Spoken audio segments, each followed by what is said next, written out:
Hello, I'm Ella. Hi, I'm Sara. Hi, I'm Sara. Hi, I'm Kristen. Hi, I'm Ellie. Hi, I'm Ella again. I'm James. Sorry, I ruined that. Hi, I'm Alex. It's just men speaking of women. It's I know. anyway, so it's Definitely keeping that in then. click on the video. Today's video, as you can tell by the title, is society's expectations of women. So have a bit of a different video today as well. We have a guy, first guy on the channel. So yeah, that's great. And yeah, no, I wanted to start off this video by like asking just like a couple of different questions to get your opinions on it. And yeah, do you think a man should offer his seat to a woman on public transport? How would you feel if a guy wanted to give you a seat? I'd appreciate it, but I'd probably be like, I'm okay, thanks. Like, unless I was pregnant, I think, or, you know, with a, you know, I was evidently needing the seat. Maybe if I had a disability or I was like struggling to, I don't know, I had a headache or something, who knows? Like, I'd be like, okay, yeah, sure. Thanks. Otherwise, I'd be like, it's fine, it's chill. Yeah, 100%. I was going to say exactly the same thing, which is unless I was visibly in need or I asked and they were like, oh, yeah, absolutely, no problem. But besides the point, if someone just offered me a seat just because I'm a girl, I mean, they probably wouldn't. But, you know, I don't think they should do that. Chivalry's dead. No, definitely. Well, personally, unless like, yeah, I think basically in the same as you guys, unless like it's a pregnant lady or injured like Ella is, I would not offer my seats. Personally value sitting down a lot. So if it wasn't like, if I didn't all like you're carrying a whole bunch of bags or something, but yeah, I think I would personally just treat you like I would a guy. I think. And I think as well, like as a woman, you know, I offer my seat to women older than me. You know, you kind of just it's whoever looks like they need the seat more, I think, kind of thing. There's not as much chivalry like on the basis of like you see someone and because they're a woman you're like, oh, they need to sit down because they're a woman. That's no. Yeah, no, it goes back to women, just like the expectations of us of just being these little like delicate, you know, fragile things that need to be kind of taken care of when we don't really perfectly capable of standing up, thank you. Yeah. Have you guys ever had that happen to you? Have someone offer like, you want to sit in my seat? I can imagine that some guys kind of use that, like the way some certain guys think. They'll think like, okay, if I've given you this, you now owe me a conversation or something. And that's the only time I could imagine it really happening.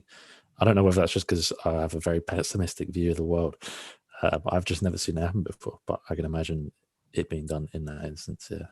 I think it's kind of like unrelated, but you're saying like if a man gives you something, you kind of expect something back in return. I've always said I never let a man pay for a meal. And I don't know if that's like one of your questions, Alex, but I mean I can't.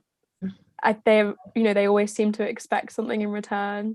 It's like women pay. I seen like a comedian talk about it, and she was like, whenever a woman pay for dates, it's like paying so that you're saying we're not gonna have sex tonight. But when a man pays, it's like we're gonna have sex tonight. It's like two different things, because yeah, they feel entitled to a certain extent. But yeah, that was like my next question was sorry.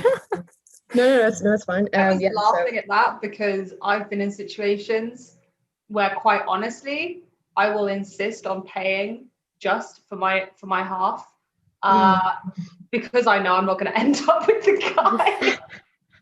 I take advantage sometimes of the card that we're dealt with. The fact that guys do think that they're going to get something in return if they pay for you, and like, you know, majority of times, you know, you wouldn't. It's not like I'm going to be like, yeah, sure, because you bought me dinner, that's fine. But I like to let them think that, because they think they have the audacity to even think that way. If I do like someone on a date, like I will pay for stuff. But if I'm kind of going on a date and I get the vibe that he, you know, thinks very highly of himself and like thinks that he can kind of get you, then yeah, I'm gonna let him. So yeah, if you know you're not going to see him again, why not just let him pay and take the free meal? I mean, that's very interesting coming from a man saying that. Like, how would you feel if a girl did that to you? I feel like that was my fault, because like I'm making assumptions that, you know, Like, I just offered to pay, and that person said yes. If I wasn't willing to accept that outcome, I probably shouldn't have offered to pay for it in the first place. I think it's also something very cultural, because my cousin who grew up here, we were talking about this last time, and she told me that in the UK most of the time she even hear her guy's friend talking. They're like, "Oh, I paid dinner for this girl, and then we didn't do anything together," and it's like really for them fucked. They don't understand. But whereas where I'm from, it's more a tradition that boys pay. Girls will always come and be like, "I can pay for myself. Like, I don't need you to pay for me." But when they insist and the guys end up paying, there's less this mentality that something's going to happen after. So I think it's also something very cultural, because we compared it to my cousin who knows the two culture. And she said that it's something that she noticed here more than when she lived in Belgium. So that is something when you're growing up as well, is that from like a young age, I feel like that's kind of instilled into you, you know, obviously there's heteronormative ways of society, and that like the man, you know, it's like you kind of hear, oh, the man, you know, the man pays, the man treats you, the man buys you a drink. But I think that is like an automatic kind of power thing, like you say as well. Could be maybe used like a power thing. I mean, I think it, you know, it obviously stems from when women weren't allowed to work, but I swear that was like, what, the 50s, 60s, you know, like I understand, like back in those sort of society times, you know, women weren't expected to have jobs and the man was the breadwinner. So it makes sense, because how else would a woman pay? I think it's really interesting that in the 50s and 60s it was the way things were, because the man was the breadwinner, and it was the way that the only way women could like get things and everything. But now the contrast is so much that if I'm kind of offered to be bought dinner or a drink or something, kind of makes me just feel a bit like inside, just a little bit angry, not like really bad, but just a little like fizz of like, why is this the way that it is? And I think like it's a massive contrast, and it shows like how time has changed and society has changed completely. Definitely. I mean, I think this is the whole point. You know, like a lot of, you know, people that don't identify as feminists will say, you know, what is the point of being a feminist now? Like there's been a lot of change since, you know, the first wave of feminism and the second wave of feminism. We're now on the third wave, and they're like, there's not really much left to fight for. You know, there's a lot of difference, but you know, we're still in a massive adjustment period. You know, there is change, there is masses of change and improvements, but we're at that point where like the changes are only just really starting to come into play, and everyone's still a bit uncomfortable, and there's still conversations that need to happen. I've got a story where not long ago I was waiting for my girlfriend at a bar. Actually, it was long ago because it was pre-COVID. I was waiting for my girlfriend at a bar, and this French guy came up to me and in very broken English started a conversation with me. He said all sorts of other things, but on the topic of the whole kind of you owe me if I pay for something vibe, he basically said, I can teach you French and take you out to dinner. And I repeatedly was like, no, I'm good. Like, I'm waiting for my girlfriend. She's teaching me French. She's paying for my dinner. Like, and yeah, he was just constantly like, I can take you out to dinner. It's like, why do you think I'm hungry? Like, do I look hungry? Do I look like I need to go to dinner with you? And then like, I'm good. And it really lit that fire, you know, it lit that fire inside me. Can I ask a question? You know, like aside from like heterosexual relationships, you know, is there as much of that expectation in like homosexual relationships, you know, between like a girl and a girl or a boy and a boy, do you reckon? Or do you reckon it is just between like a girl and a boy? I don't think it's about gender. Well, I think it starts off being about gender when it comes to mainstream girls and boys growing up and boys having that pride and that I need to provide vibe. But I mainly think, I mean, from personal experience, I think it's more about the individual's pride.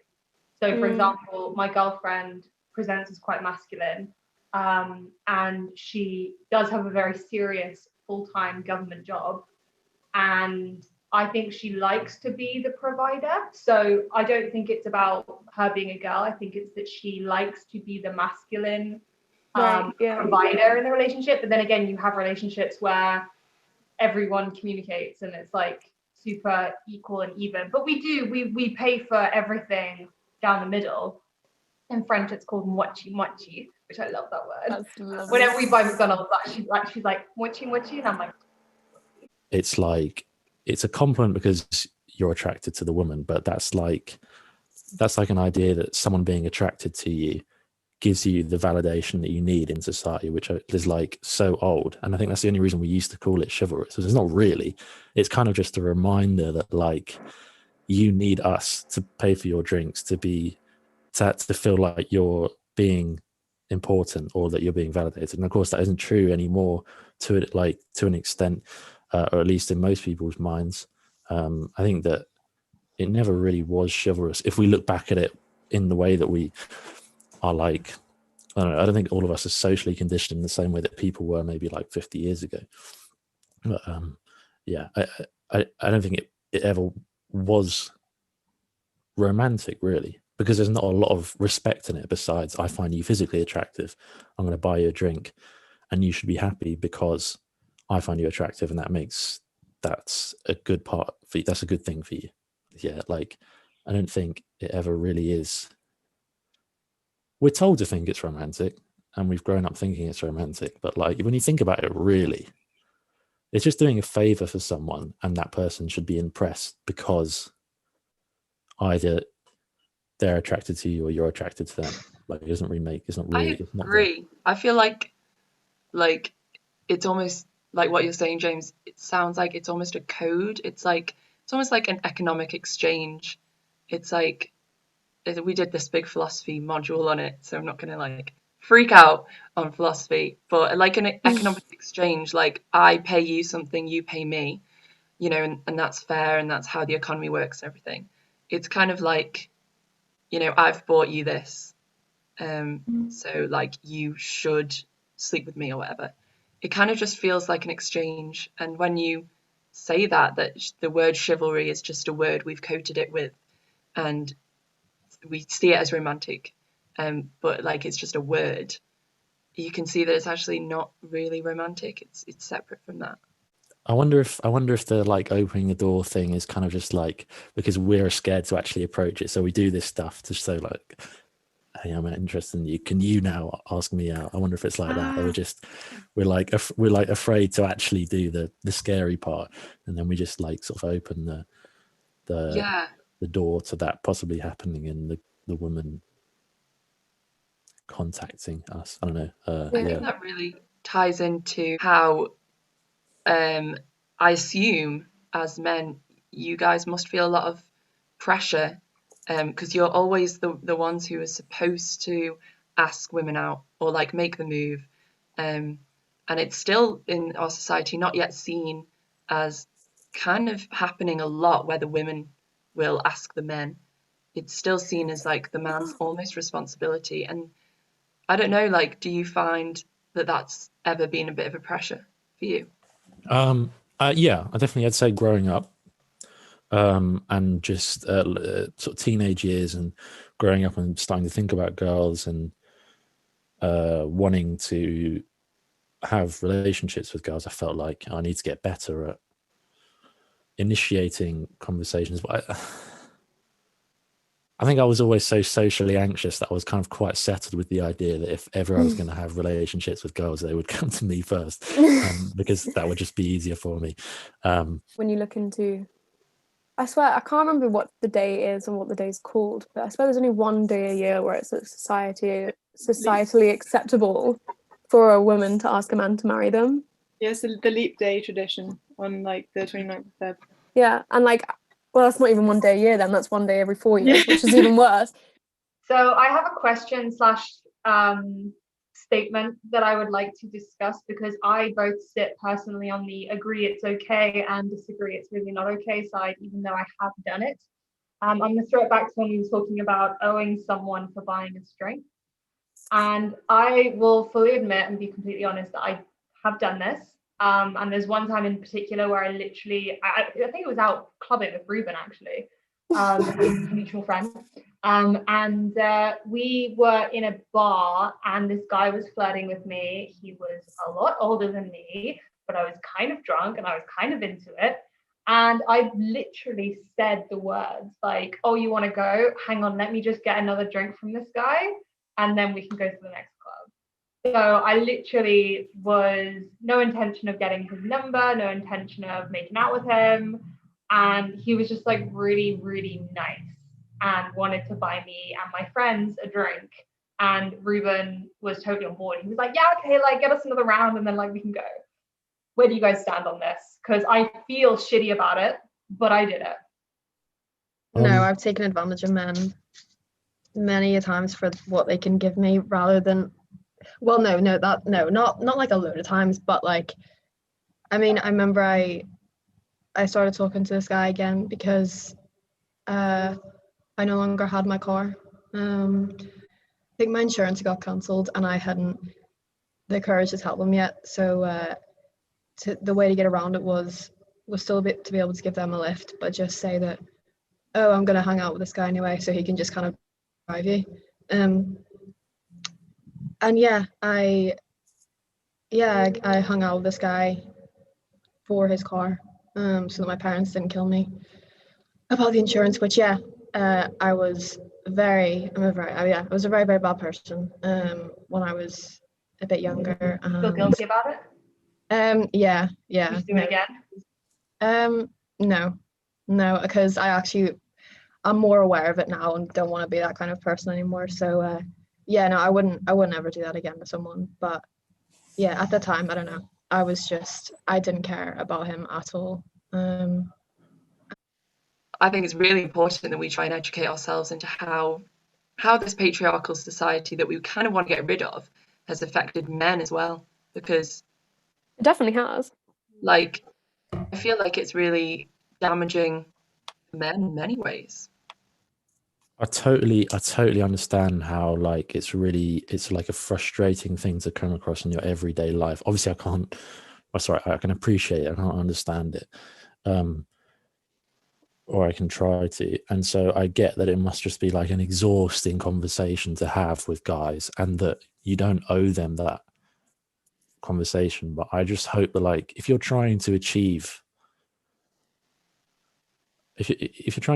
positive change, then like you could also like so you said you got to think about how like men are affected by the patriarchy. In that instance, I know they are benefiting from patriarchy in other ways, but in that instance they're losing money by investing in something, although that they think they're investing in something that in their head is just it's a formality. It's part of getting to know somebody, and they've been told to think that that's the way to do it, when it's not. They're making false assumptions and they're having a negative impact on their life from that patriarchal culture.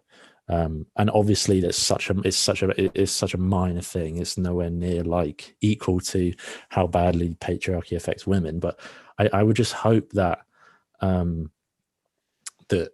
that we could understand that these people aren't, even people that are like actually sexist, they're made to be, no one's born as sexist. They're taught to be sexist. There's some people are taught to be racist.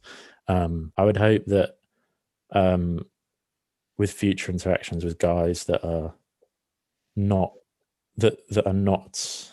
properly educated on what they're doing is not like necessarily correct, and that they have like they're deluded and they've been manipulated into being deluded, that you wouldn't take advantage of them, especially if you think they're being nice. If they're being an arsehole, like I don't see a problem in treating them the same way they treat you. But if you're trying to achieve a positive change, I don't see why you can let up on that one particular circumstance. Like talking just from an early child point of view, like obviously like you could argue that we're taught, men and women are taught these things no matter, within their backgrounds they're growing up. And I feel like, like working in a nursery, I literally see like at times, this is very generalization, it doesn't always happen, but definitely girls and boys being kind of treated differently. Like I said in the previous video, like boys being naughty aren't always told off as much, and then Like I remember my cousin playing when he was really small, playing with like a doll. And then kind of like his dad saying that's a really weird thing to do, that's like a girl thing, but then already like at the young age being steered, like one of my point is being steered into those genders and those beliefs. And then when you grow up, you know, you've got them instilled in you, and like starting the education from like a really young age as well, I think is really important. Like, did you ever feel like you have to try and like tackle like gender norms, and like did you ever put yourself in certain situations or like do things that weren't necessarily you, just to kind of prove that like, oh yeah, like girls can do it as well, type of thing? Everything I did as a child was that.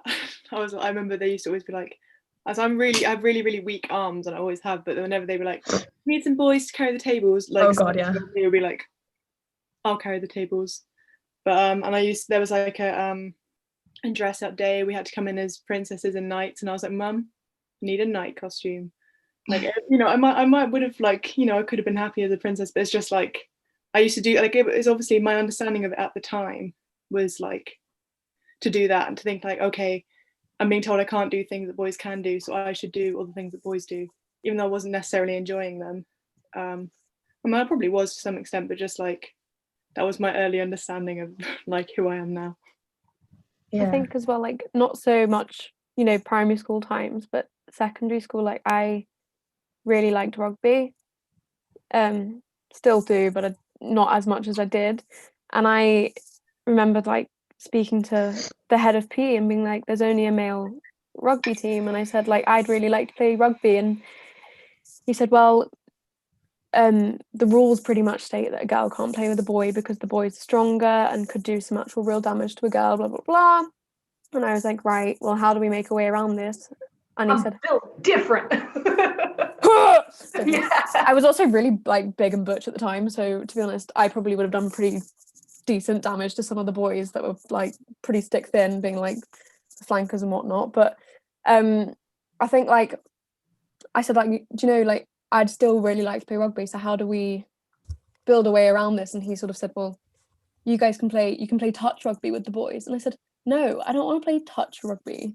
I was doing proper rugby outside of school, you know, at an actual rugby club. Why am I going to go from doing actual rugby outside of school to then touch rugby in school? And like that's pointless. And I said, well, what about starting a girls rugby club? And he literally laughed in my face, and I literally just went, to be honest, like if you're not going to do it, I'm going to do it. And he went, you want to run a rugby club? I was like, yeah, I don't mind being coached. Like I knew enough about it to like do stuff like that. And I was like, yeah, fine. And he went, okay, we'll see how that goes. And it actually went so well. Like so many girls were really interested in that. They'd never been given that option. They were always pushed towards dance or netball, which in PE I was always, you know, girls were always doing netball, whereas boys had an array of different sports that they were allowed to try. Actually, I was like, I ran it, and then eventually, because it did really well, like one of the other PE teachers who's like, you know, I'll help you coach, and he ended up taking over it when I got into like the later years, you know, with exams and stuff. And I'm pretty sure, I mean, I might be wrong, but sort of on my last sort of year, there was actually talk of getting the girls rugby team an actual rugby kit, because obviously the men had a rugby kit to play against other schools. And I think they'd actually like built such a good team that they were like, actually, you know, we're thinking of getting a girls rugby kit. And I was literally just like, I started that. Yeah, what you were talking about made me think in my high school, we had like at the end of the year, we had like the last year, they were always doing like a football game against the teachers. And I remember this rule, we used to think it was stupid, but then it could be cool in some ways. But anyway, I'm just gonna say it. So when a girl marked a goal, it counted for 2 pounds. And when it was a guy, it just counted as 1 pound, because it was always like one girl. There was sometimes one girl in the team, but it was rare. But I remember that when we were talking about it, we were like, it's so strange. Like if she signed up, it means she can play. So why would her goal count as 2 pounds? Because she's a girl. So yeah, it must have been so difficult for her. When we were kids, I remember in primary school, I would absolutely love to play football with the boys, but it just never really took off. And I remember this one playtime, I got outside really early, like the first one outside. I got the football really early and I stood in goal and I was like, right, I'm gonna pretend like I've been here the whole time. Like I don't know that all the boys are gonna come and want to play football. And I remember I was in goal. I don't know what happened, but my shins just had some kind of magnetic force to the ball. So I was a really ace goalkeeper.